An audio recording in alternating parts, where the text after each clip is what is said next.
All right, today I want to actually tell you a story. So, this is a story called The Happiest Man in Atlantis. Have you heard it?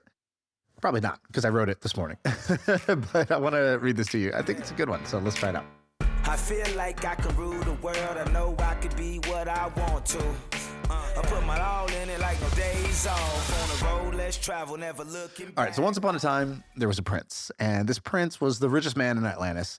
He drank the finest wines, he wore the finest clothes, he slept with the finest women, he had servants attending to his every need. And yet the prince was unhappy. Every day he would wake up in the palace, the servants would bathe him and robe him, and he would look out to the land, and he would just feel empty and unhappy. And so one night the prince decided, enough of this. I'm leaving here, I'm running away. And he dresses up like a common man, and he sneaks out of the castle.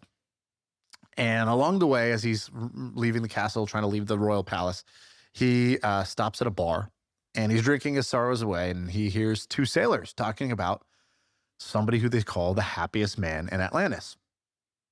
They said that man is very old and that he's supposed to die in 3 days. So the prince interrupts them right away. He says, I need to meet this man before he dies. They said, well, you could try, but he lives far away. He lives in the cave near the cliffs. He used to be a rich king, and now he's given it all up. He lives in this cave. So the prince decides, what do I have to lose? Just another day of elegant misery? No, he packs a bag, and he grabs his backpack, and he just decides, okay, I'm going to go. So he gets to the cave, and he meets the man, and he says, they call you the happiest man in Atlantis. And the man says, well, names are curious things. I've never claimed such a title, but it seems to have found me. What do you seek? And the prince says, happiness. I have everything that a man wants, and yet I feel nothing but emptiness.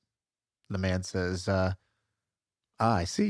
You seek what cannot be bought, but is freely available to all. And I could teach you. It's actually very simple. And he draws a triangle on the cave wall. He says, everything you need is in this triangle. And he says, okay, tell me. He says, come back tomorrow before sunrise, and I'll tell you then. And the prince says, tomorrow? What? Can you just tell me now? And the man says, what kind of guru would I be? This is a story. I can't just tell you now. Come back tomorrow before sunrise. So the prince agrees, and he decides to come back. So he comes back, and he says, okay, I'm ready. Tell me what it is. What's the answer? I want to be happy. I want the answer. And he says, I could tell you, but you really wouldn't understand. So I will help you learn. And he says, okay. And then the man gives him a coin, a single gold coin. And he says, I want you to go down to the market. Do you know that shop at the top of the market? And he says, yeah, it's the one with all the finest antiques. He says, yes. Go in there. I want you to find their finest golden cup and buy it with this coin. And he says, one coin? I mean, that would cost thousands. He says, go buy it with one coin. So the prince agrees, and he goes down to the market, and he goes to the shop, and he takes the coin, and he picks up the cup, and he says, I'd like to buy this. And they said, okay, sure. And he hands them one coin. They say, is this a joke? This costs thousands of coins. He says, I'll take it for the coin. Can I buy it for this one coin? And they say, get out of here. And they shoo him away. He comes back to the cave, and he's pissed. He said, that was stupid. Were you just trying to embarrass me? That was impossible. Why did you do that? He says, why was it impossible?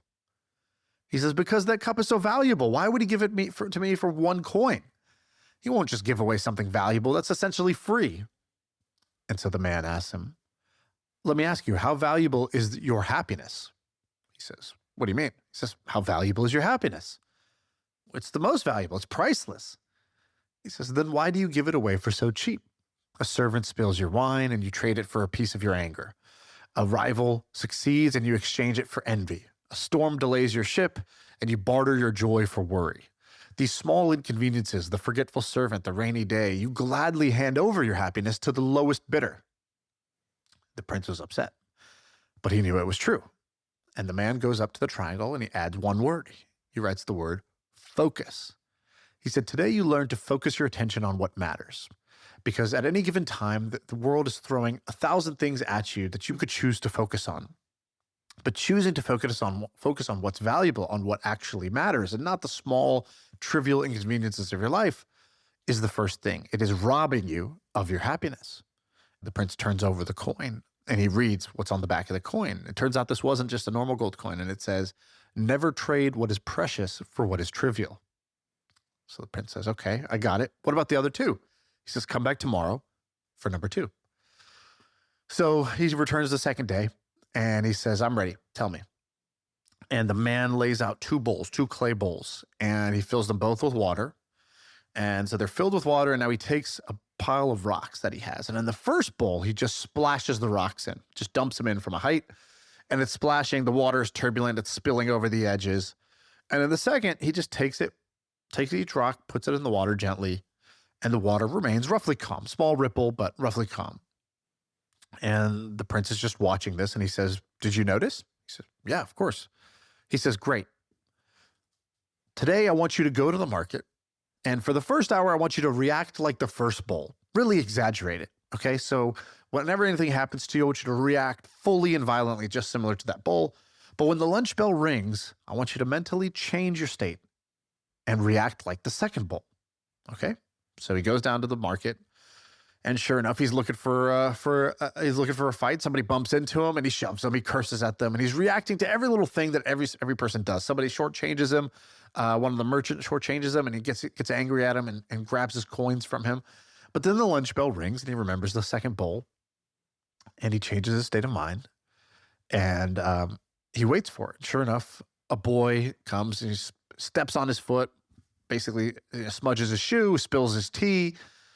But instead of reacting and shouting at the boy, he simply helps him to his feet, buys him a new tea. The boy smiles, thanks him, gives him a hug, and carries on. It begins to rain, but instead of reacting to the rain, he simply sits under an awning and enjoys the pattern of the puddles that are being made. And then he goes back up to the cave. And the man asks him, he says, well, what did you learn? And the prince says, I saw that the world did not change, but I did. The first bowl, everything was a disturbance. And the second bowl, the events were simply events. They were neither good or bad until I made them so. The man says, yes, this is the second key. You learned to calm your state of mind. You became the second bowl. Because you cannot control the pebbles, but you can control the nature of your water. The calm bowl still feels the pebbles, but it does not allow a small disturbance to overtake its entire nature. And this is the difference between reacting and responding. And so he wrote on the wall the second word. State. He said, when you learn to manage your state, when you enter a situation, choose how you will feel. Because if you enter a situation optimistic and charming and playful and determined, you will make totally different choices than if you enter a room feeling tired and stressed or frustrated. You'll make completely different decisions. And those decisions become your destiny. So control your state of mind and you will control your life. Come back tomorrow for challenge 3. It's going to be the hardest one yet. So he comes back the next day and he's ready for challenge number 3. But he says, before you come, make sure you bring all the gold in your vault. All the gold in your vault? I can't do that. This is too much. He said, bring 1,000 coins of gold. So the man goes back and he drags 1,000 coins of gold to the cave. He's like, oh, you're one of those kind of gurus, huh?